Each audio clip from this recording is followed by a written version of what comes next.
law enforcement partners. Following the remarks today, Governor Cox, Director Patel, and Commissioner Mason will take questions. Thank you.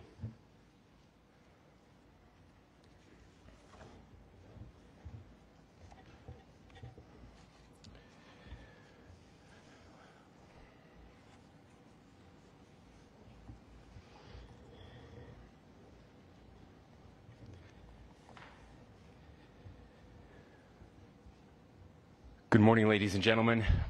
We got him.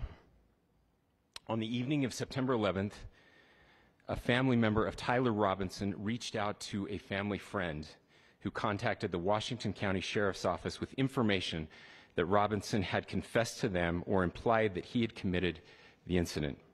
This information was relayed to the Utah County Sheriff's Office and scene investigators at Utah Valley University. This information was also conveyed to the FBI. Investigators reviewed additional video footage from UVU surveillance and identified Robinson arriving on UVU campus in a gray Dodge Challenger at approximately 8:29 a.m. on September 10th, in which he is observed on video in a plain maroon t-shirt, light-colored shorts, a black hat with a white logo, and light-colored shoes. When encountered in person by investigators in Washington County on September 12th, in the early morning hours, Robinson was observed in consistent clothing with those surveillance images. Investigators interviewed a family member of Robinson who stated that Robinson had become more political in recent years. The family member referenced a recent incident in which Robinson came to dinner prior to September 10th, and in the conversation with another family member, Robinson mentioned Charlie Kirk was coming to UVU. They talked about why they didn't like him and the viewpoints that he had. The family member also stated Kirk was full of hate and spreading hate. The family member also confirmed Robinson had a gray Dodge Challenger. Investigators identified an individual as the roommate of Robinson. Investigators interviewed that roommate, who stated that his roommate, referring to Robinson, made a joke on Discord. Investigators asked if he would show them the messages on Discord. He opened it and showed several messages to investigators and allowed investigators to take photos of the screen as each message was shown by Robinson's roommate.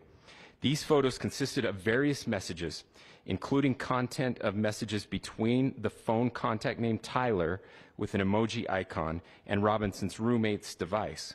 The content of these messages included messages affiliated with the contact Tyler, stating a need to retrieve a rifle from a drop point, leaving the rifle in a bush, messages related to visually watching the area where a rifle was left, and a message referring to having left the rifle wrapped in a towel. The messages also refer to engraving bullets and a mention of a scope and the rifle being unique. Messages from the contact Tyler also mentioned that he had changed outfits. I know there has been speculation as well as to the writing on those casings, those bullet casings, and I believe we have that as well. And I will share that with you now. So the area north of Campus Drive Road where the suspect crossed over, you saw some of that in the video that we released last night, consists of a grassy area with trees on the edge of the UVU campus. Investigators discovered a bolt-action rifle wrapped in a dark-colored towel. The rifle was determined to be a Mauser Model 98 30-06 caliber bolt-action rifle.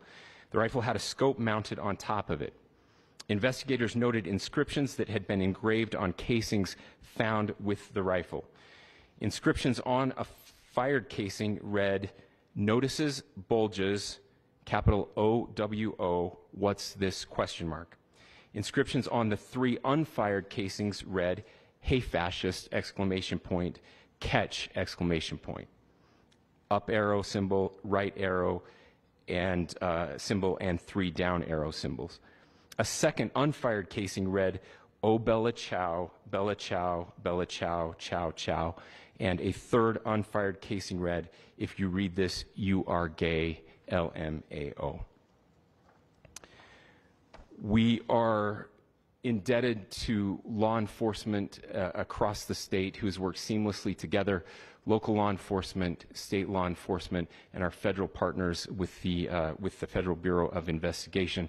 We're grateful for everyone who worked together in such a short amount of time to find this person and to bring justice. I want to thank the public who has been so engaged, reviewing videos, helping us with sending in tips, and helping us get to this point. I want to thank the family members of Tyler Robinson who did the right thing in this case and were able to bring him into to law enforcement as well. I especially want to thank the family of Charlie Kirk, Erica, Charlie's parents, his children. I want us to be thinking of them as we bring justice in this case. They will be involved in that justice. We will be working very closely with them as we move through this process as well.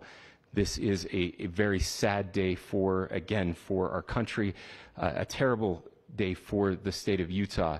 But I'm grateful that at this moment we have an opportunity to bring closure to this very dark chapter in our nation's history.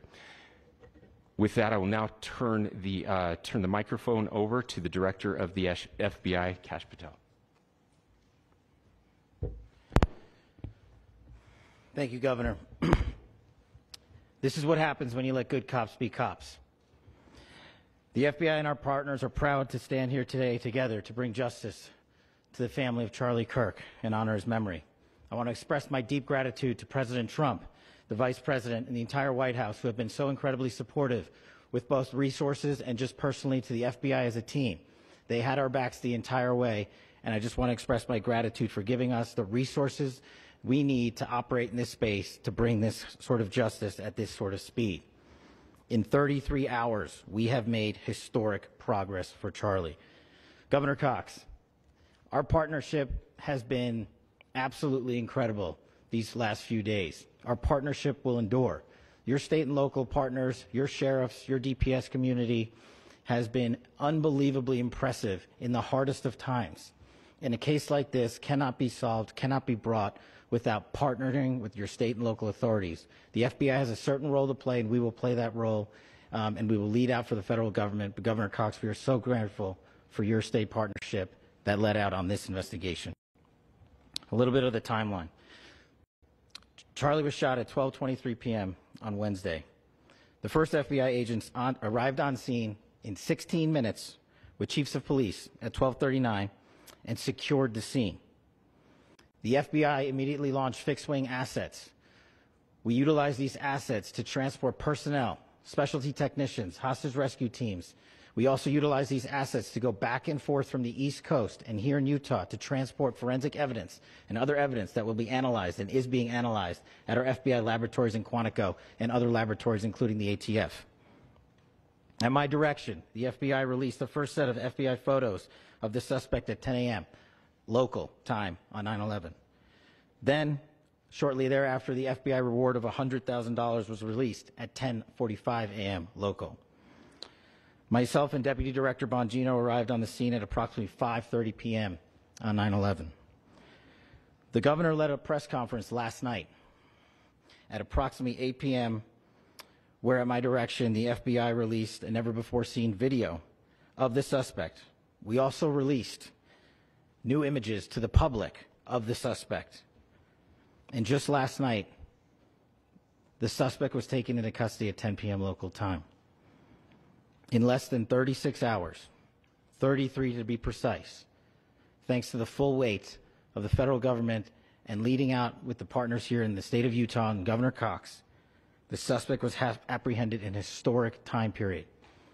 And I want to highlight what Governor Cox said. This would not have been possible without you, the media, and you, the public. That's why we went so public, so fast, and we're so transparent, and we're committed to that transparency. The crime scene, just a little bit there. It is a large crime scene. State and local authorities, along with federal authorities, processed that crime scene quickly. And I even had the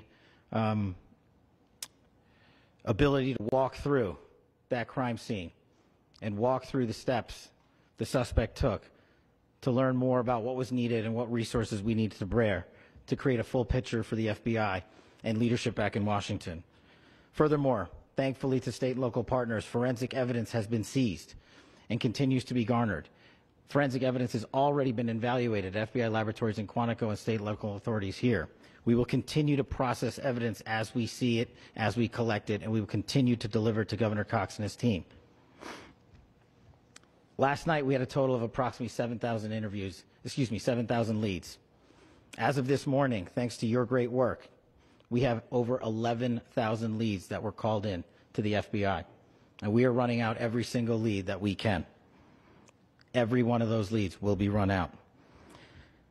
The arrest is a testament to the dedication of good law enforcement being great and partnerships in law enforcement, which I've tried to highlight as my tenure as the director of the FBI.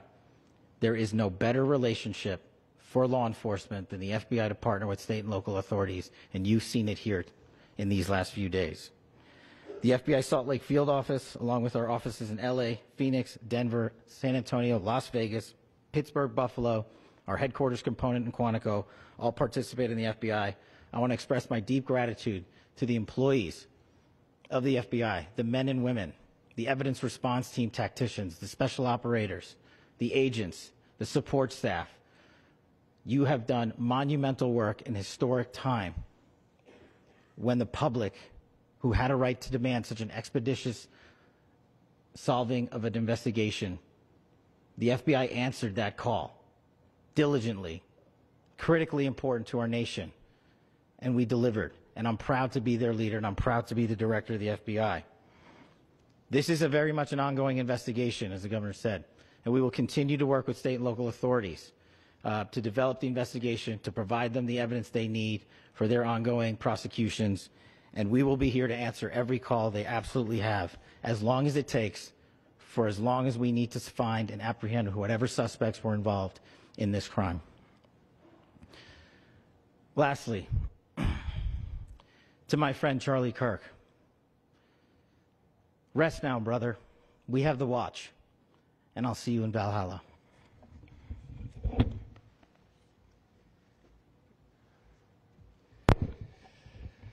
Thank you, and good morning. I would just like to take a few minutes as the sheriff to express my gratitude for everybody who has played a part in this investigation. As you know, it's been a vast, a complicated, and a very, very fast-paced investigation. You're looking at people standing up here who are running on, if they got an hour's sleep in the last couple of days, they're probably lucky. It has been very taxing.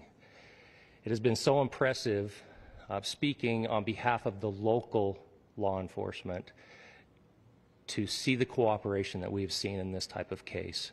Across the state, sheriffs, chiefs, our state partners have stepped up and have come to the call on anything that we needed.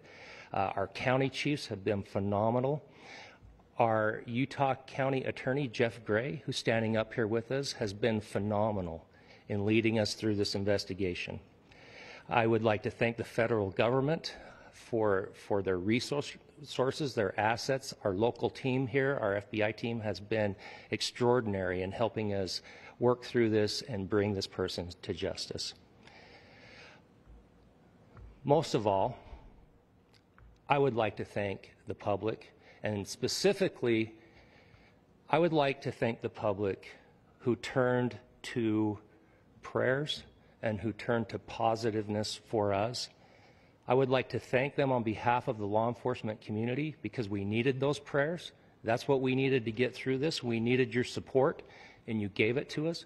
We needed your patience, and you gave it to us. And I would like to thank you for the Kirk family, because that's what they need, is your support and your prayers, and that will get us through all of this. So thank you, everybody, for everybody that have stepped up. We've had such a phenomenal response to this. Thank you.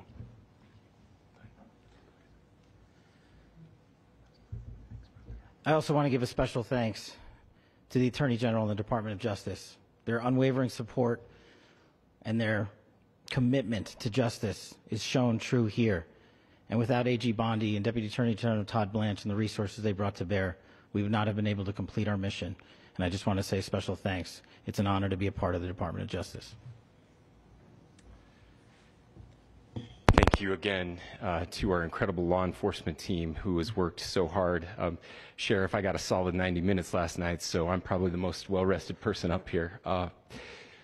Ladies and gentlemen, I get the microphone, so I hope you'll permit me a moment just to share a few more thoughts about where we are and how we got here and maybe a little bit of where we go from here. I don't want to get too preachy, but I think it's important that we, with eyes wide open, understand what's happening in our country today. I've heard people say, well, why are we so invested in this? There's violence happening all across our country, and violence is tragic everywhere, and every life taken is a child of God who deserves our love and respect and dignity. This is certainly about the tragic death, political assassination of Charlie Kirk. But it is also much bigger than an attack on an individual. It is an attack on all of us. It is an attack on the American experiment. It is an attack on our ideals. This cuts to the very foundation of who we are, of who we have been, and who we could be in better times. Political violence is different than any other type of violence for lots of different reasons. One, because in the very act that Charlie championed of expression, that freedom of expression that is enshrined in our founding documents, in having his life taken in that very act, makes it more difficult for people to feel like they can share their ideas, that they can speak freely.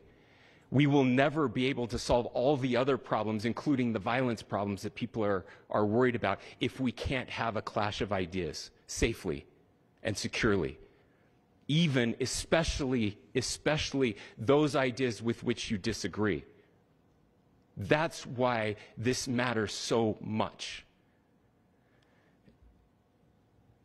Over the last 48 hours, I have been as angry as I have ever been, as sad as I have ever been. And it was, as anger pushed me to the brink, it was actually Charlie's words that pulled me back. I'd like to share some of those. And specifically right now, if I could, I need to talk to the young people in our state, in my state, and all across the country. As President Trump reminded me, he said, you know who really loved Charlie? The youths. And he's right. Young people loved Charlie, and young people hated Charlie. And Charlie went into those places anyway. And these are the words that have helped me. Charlie said, when people stop talking, that's when you get violence. He said, the weak can never forgive. Forgiveness is the attribute of the strong. The only way out of the labyrinth of suffering is to forgive. Welcome without judgment, love without condition, forgive without limit. He said, always forgive your enemies.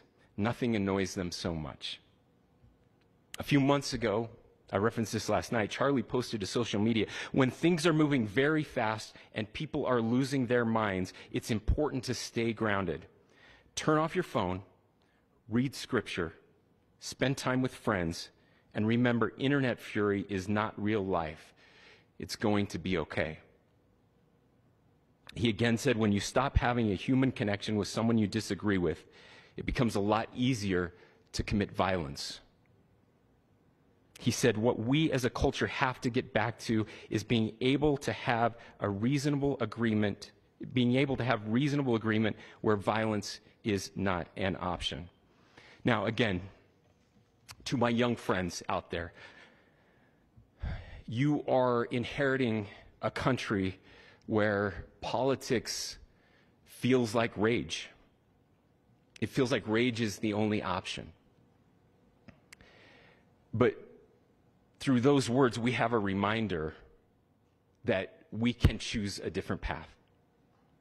Your generation has an opportunity to build a culture that is very different than what we are suffering through right now. Not by pretending differences don't matter, but by embracing our differences and having those hard conversations. I think we need more moral clarity right now. I hear all the time that words are violence. Words are not violence. Violence is violence.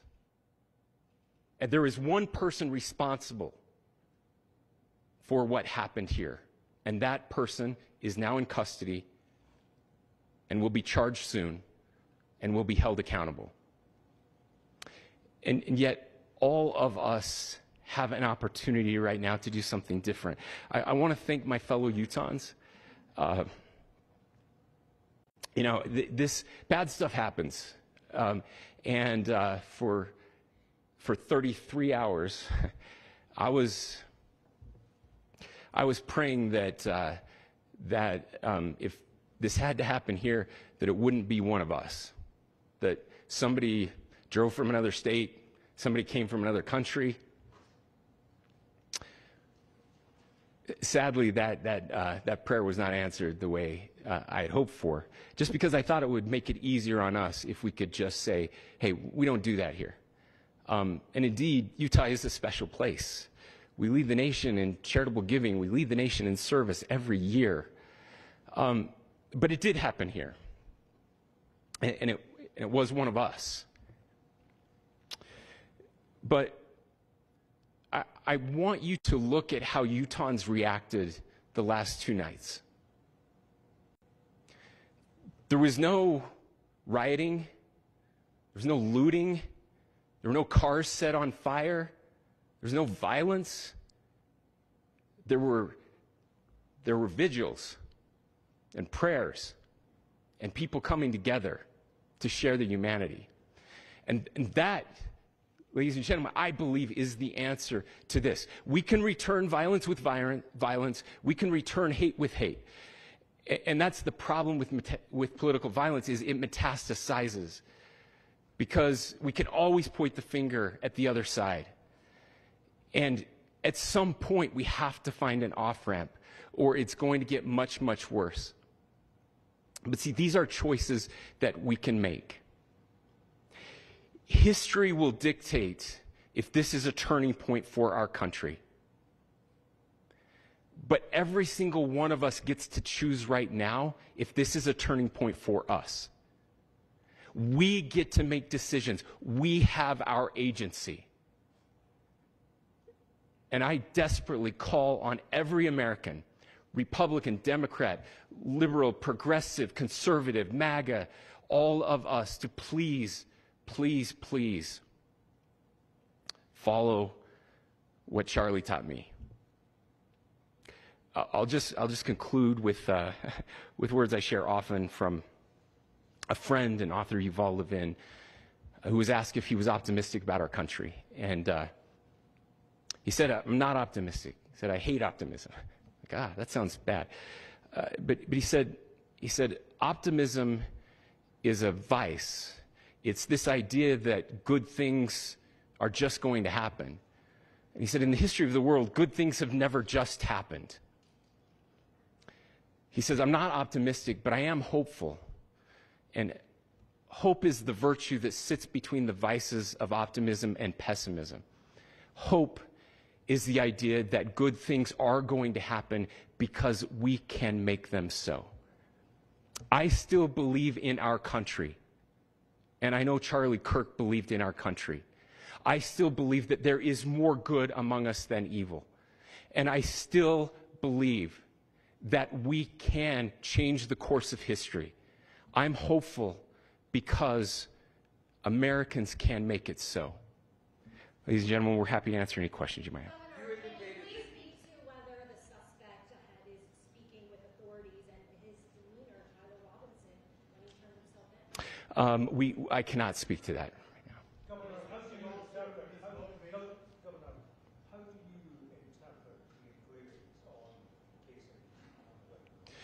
Well, I will leave that up to you to interpret what those engravings mean. I think the clearest one that says "catch fascist," there's not, and by the way, that's like catch like a ball, catch this. That's I think that speaks for itself. Governor, you indicated that he had been communicating. Please. This level of hatred that this person expressed. Beyond that, is there anything in your view that you discovered that may have radicalized or changed him to prompt him to commit such a horrific?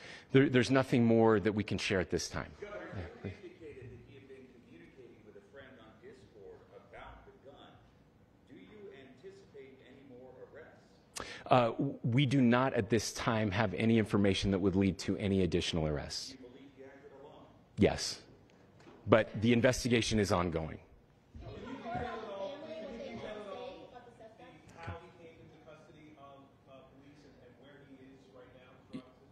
Yes, so right now, Mr. Robinson has been booked into the Utah County Jail. You heard the president this morning report that he was taken into custody, that his family and a friend helped to deliver him into custody of law enforcement in Washington County. For those of you that don't know where Washington County is, it is the southwesternmost part of the state of Utah. It's about a 3.5 to 4 hour drive from here, where we are right now, and that's where he lived and where they turned him in. Please, go here. I can't share any more than what I've already shared. Yeah.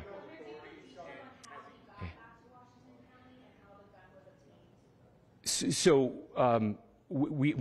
how we obtained the gun? The gun was found here. So I don't have much more details on that.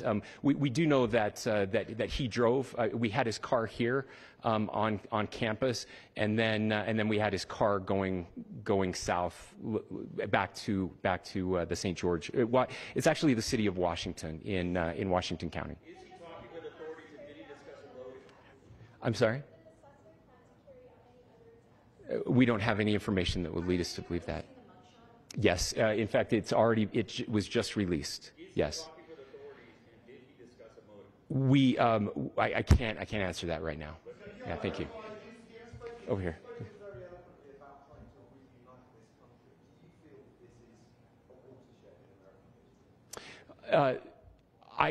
I absolutely believe that this is a watershed in American history. Yes.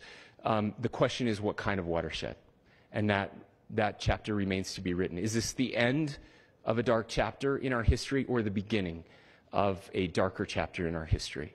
Look, I mean, if you look at true political assassinations in this country of someone of this stature, this feels a lot like the late 60s, and having one so gruesomely displayed on camera in all of our hands and in all of our pockets.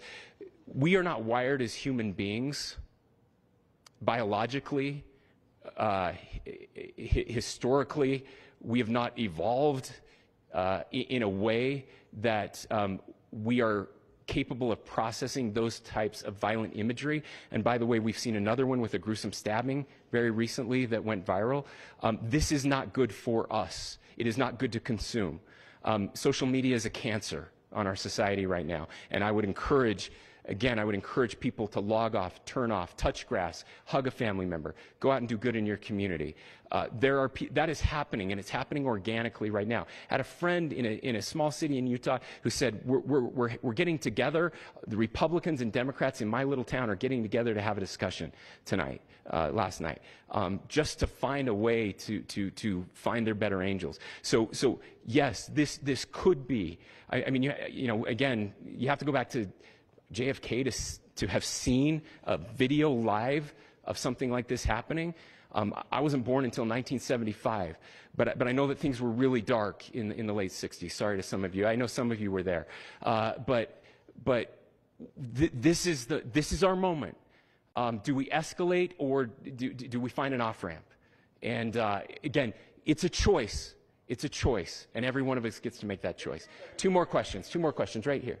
Could we clarify that the release of those enhanced images at 8 p.m., the timeline that Director Patel gave us, led to the arrest at 10 p.m.? Is there a direct connection between those two events? I cannot comment if there is a direct connection or not, but all I can say is that that through some process, the family came to know that this had happened. One more thing, Governor. Could you just clarify the clothing issue you mentioned earlier?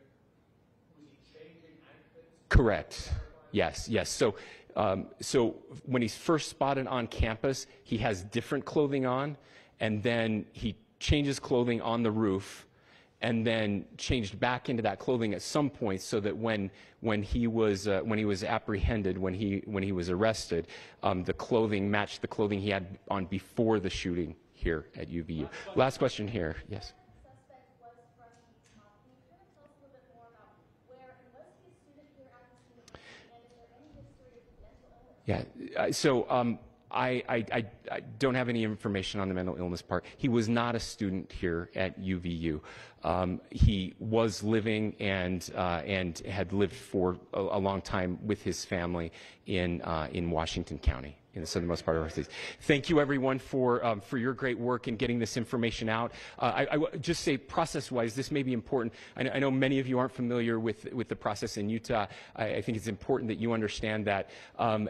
Basically, we have 3 days for charging documents to be filed. A CI will be filed. We'll have more information then, more detailed information as those charging documents are filed in preparation for a preliminary hearing. So 3 days. So we would anticipate then that early next week those charging documents will be filed. We will obviously be working. The county attorney will be working very closely with Mr. Kirk's family as those documents and decisions are prepared and made. Thanks, everyone. Hearing from officials about the capture of a suspect in the shooting of conservative activist Charlie Kirk, and will continue to provide updates on the C-SPAN networks. Bringing you back to Washington, D.C. now, we join a discussion underway on trade relations between the U.S. and China with former Obama administration.